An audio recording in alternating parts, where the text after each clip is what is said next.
సామ్రాట్గా మంచి గుర్తింపు సంపాదించుకున్న నాగార్జున తెలుగు సినిమా ఇండస్ట్రీలో ఒక స్టార్ హీరోగా ఎదగడమే కాకుండా వైవిధ్యమైన సినిమాలను చేస్తూ తనకంటూ ప్రత్యేకతను ఏర్పాటు చేసుకున్నారు.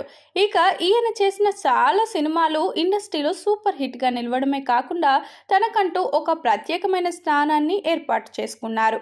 ఇక ఈ క్రమంలోనే ఆయన చేస్తున్న వరుస సినిమాలు ఇప్పటికీ కూడా మంచి విజయాలను అందుకుంటున్నాయి.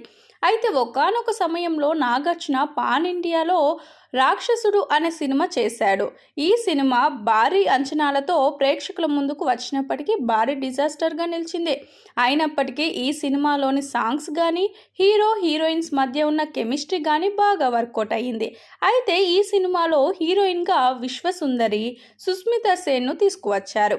ఇక వీళ్ళిద్దరి మధ్య కెమిస్ట్రీ బాగా వర్కౌట్ అవడంతో నెక్స్ట్ చేయబోయే సినిమాలో కూడా డైరెక్టర్లు వీరిద్దరిని కపుల్స్గా పెట్టి సినిమా చేయాలని అనుకున్నారు. కానీ ఒక్కసారి నాగార్జునతో భారీ ఫ్లాప్ వచ్చిన తర్వాత సుస్మిత సేన్ మరొకసారి తనతో నటించడానికి పెద్దగా ఇంట్రెస్ట్ అయితే చూపించలేదు అనే వార్తలు అప్పట్లో చాలా వినిపించాయి.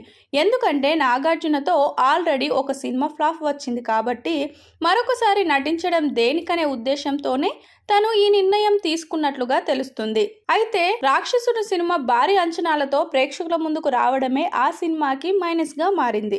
అప్పట్లో విమర్శలు సైతం ఈ సినిమాను విమర్శించాయి. ఇక ఇదిలా ఉంటే ప్రస్తుతం నాగార్జున వరుస సినిమాలను చేస్తూ ఇండస్ట్రీలో దూసుకుపోతున్నారు.